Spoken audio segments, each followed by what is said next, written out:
Oke, bismillahirrahmanirrahim. Assalamualaikum warahmatullahi wabarakatuh. Baik teman-teman, hari ini kita melanjutkan materi yang pertemuan selanjutnya, yaitu mengenai strategi identifikasi peluang bisnis. Oke, langsung saja untuk mempersingkat waktu ya, kita mulai aja.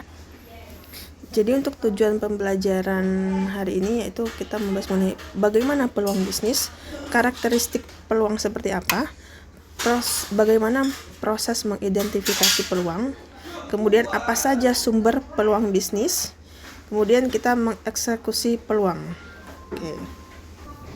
Tahapan mengidentifikasi peluang bisnis ini dilakukan sebelum terjun menjalani bisnis. Kenapa? Agar bisnis yang dijalankan sesuai dengan keinginan pasar. Nah, bagaimana kita mau memulai bisnis? Yang pertama, kita harus ada keinginan dulu, passionnya apa. Kemudian kita mempelajari peluang, dan di situ adanya keyakinan atau fokus. Kemudian juga ada jiwa leadership ya, atau keberanian. Kemudian ya ada finansial, kemudian ada jejaring atau komunitas, atau ya kenalan pasti ada lah ya.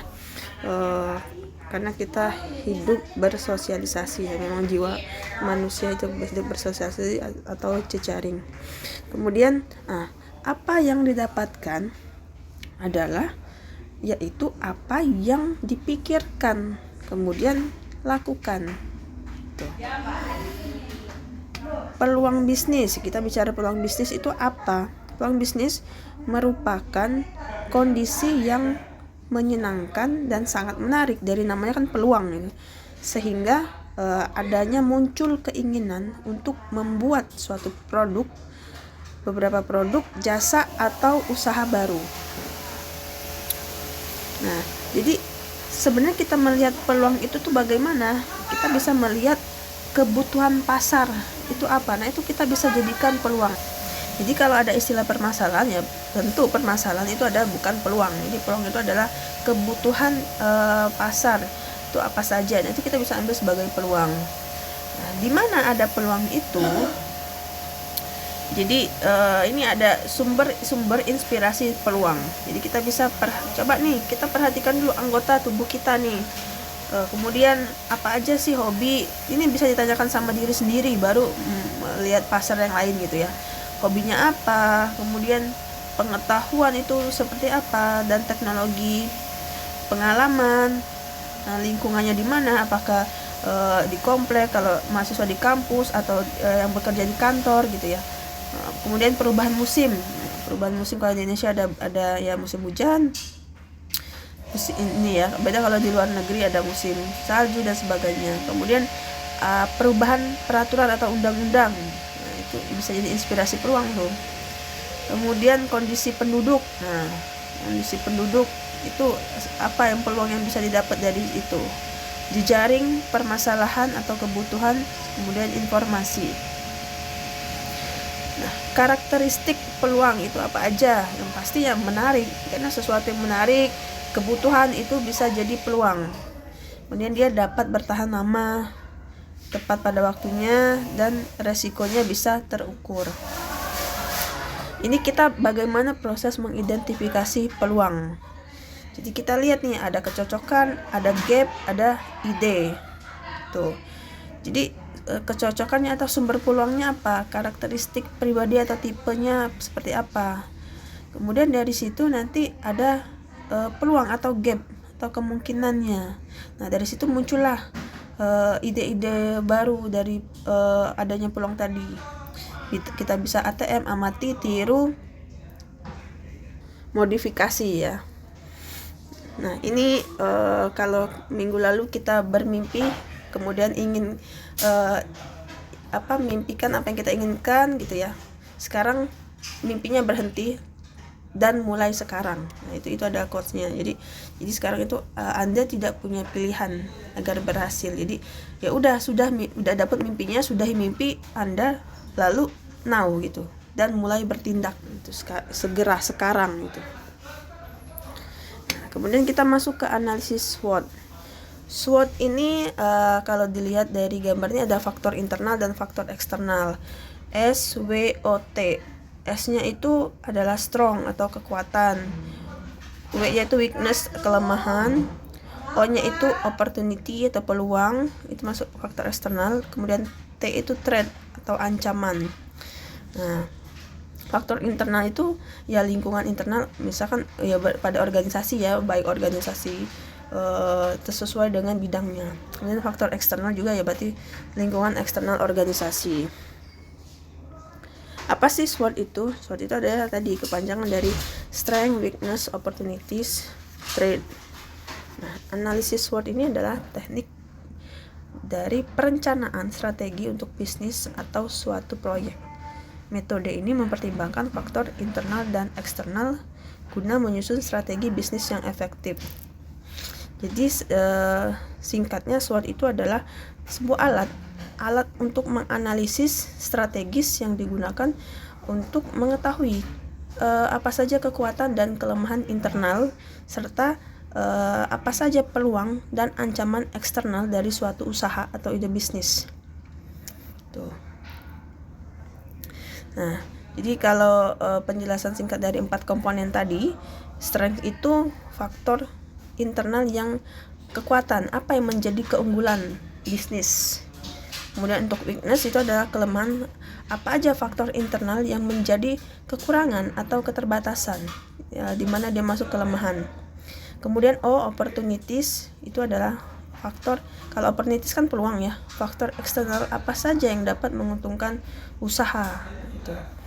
Threats, ancaman, jadi faktor eksternal apa yang bisa membahayakan usaha atau bisnis Anda. Nah, ini contoh yang paling mudah, ada usaha minuman kekinian di dekat kampus ya. Apa strength-nya, apa weakness-nya, apa opportunities-nya, threat-nya apa. Ini hanya contoh nih. Jadi kekuatannya, ada usaha minuman ya, harganya terjangkau, rasanya enak, tempatnya nyaman, ini ada wifi. Nah, ini adalah kekuatannya. Kemudian apa kelemahannya dari usaha minuman ini? Ya, kalau promosinya masih kurang kan berarti dia masuk di kelemahannya. Kemudian gak ada layanan pesan antar tuh, dan nanti bisa ditambahkan lagi kalau nanti ada tugas ya di sesi setelah ini. Kemudian opportunities, peluang. Nah, peluangnya apa dari eksternal? Berarti kan banyak mahasiswa yang suka nongkrong dan suka hal-hal yang baru atau hal-hal yang viral. Nah, itu kan ini adalah termasuk dari opportunities, peluang. Kemudian apa ancamannya? Pada usaha ini ya, itu banyak pesaing sejenis, atau karena ini minuman viral ya, biasanya trennya cepat berubah. Nah, ini adalah termasuk dari ancaman sebuah usaha. Oke. Nah, ini langkah-langkah untuk mengeksekusi peluang bisnis. Pastikan peluang yang akan ditindaklanjuti. Kemudian apa aja, sesuaikan dengan kondisi baik internal juga eksternal pada bisnis tersebut. Kemudian apalagi langkah mengeksekusi peluang bisnis, kita bangun ide bisnis yang tepat.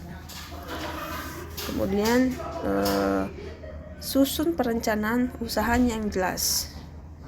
Kemudian kalau sudah diatur tuh semuanya, yang terakhir ya jalankan ide bisnis tersebut. Nah, ini ada tugas kelompok, ini sengaja ibu optimalkan ya durasi videonya. Biasanya kalau kelamaan nanti dicepet-cepetin. Ini ibu harap tidak ada yang cepet-cepetin ya, karena ini sudah cukup singkat dibikin videonya. Kalau mau dibikin lebih banyak lagi ini bisa, namun untuk optimal saja untuk durasi perekordannya. Jadi ini ada tugas kelompok 3-4 orang. Tugasnya apa? Nanti bikin tim. Ini untuk hari Jumat ya berarti tugasnya. Identifikasi peluang di daerah.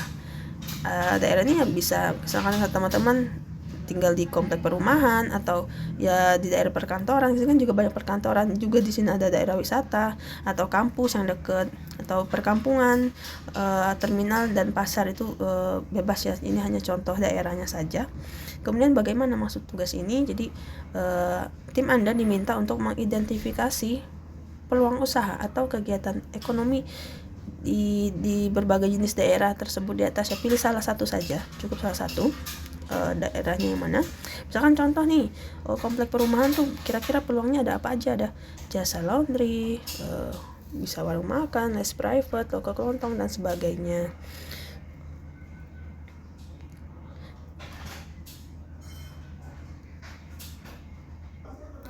Nah ini nggak apa-apa dibacain ibu ini aja video suarakan. Jadi ada jenis daerah yang kedua, misalkan ada perkantoran. Nah, apa peluang perkantoran? Ada warung kopi, layan fotokopi, catering, cleaning service dan sebagainya. Kemudian juga contoh daerah wisata, misalkan apa peluangnya? Ya kalau daerah wisata kan biasanya ada penjual oleh-oleh, sewa kendaraan, pemandu tour guide atau pemandu wisata, jasa penginapan dan sebagainya. Dan kalau untuk daerah yang keempat, daerah sekarang di kampus gitu ya, atau sekolahan, ya peluangnya juga ada bisnis fotokopi dan alat tulis gitu ya, ada kantin, bimbingan belajar, jasa print dan sebagainya. Kalau untuk perkampungan atau perdesaan, apa peluang, identifikasi peluang atau kegiatan ekonomi kira-kira yang di sana? Ya ada usaha tani, ada usaha ternak, kerajinan tangan, toko sembako dan sebagainya. Nah, kalau untuk daerah terminal dan pasar misalkan, nah itu apa peluangnya yang kita bisa tinjau di sana? Ya adanya warung makan cepat saji, just tip atau jasa titip, jual minuman, ojek online dan sebagainya. Nah jadi nanti teman-teman apa yang dilakukan dari setelah itu, jadi tentukan daerahnya yang tadi, misalkan salah satu dari 6 tadi. Kemudian per tim, yang pertama analisis kebutuhan pasar, siapa target pasarnya, apa masalah yang mereka hadapi gitu, kemudian apa solusi yang dibutuhkan dari mereka gitu. Kemudian buat ini penyusunan ide bisnis atau solusinya, jadi kita bisa merumuskan produk atau jasa yang akan ditawarkan. Kemudian apakah ada unsur teknologi atau inovasi di dalamnya. Kemudian apa keunikannya dibandingkan kompetitor. Nah ini kan ide bisnis, jadi kita menawarkan solusi. Kemudian tim tugas ini validasi ide atau survei pasar. Jadi teman-teman bisa setelah menentukan tempat daerah yang tadi, misalkan pilih salah satu, misalkan kampus atau perumahan atau terserah, teman-teman bisa melakukan wawancara atau bahkan survei atau juga bisa observasi langsung. Tuh. Jadi untuk validasi ide ya, jadi menguji apakah ide tersebut dibutuhkan atau enggak dibutuhkan atau menarik bagi target pasar gitu ya. Jadi kan perlu survei pasar gitu. Nah, jadi ini tugas untuk hari Jumat ya. Nah ini link pengumpulan tugas, jadi masing-masing tim itu mengumpulkan tugas semua walaupun isinya sama, yang penting dia satu tim biar ada list namanya aja. Oke, sengaja videonya dipersingkat ya. Jika ada pertanyaan silakan. Selamat bekerja dan terima kasih. Wassalamualaikum warahmatullahi wabarakatuh.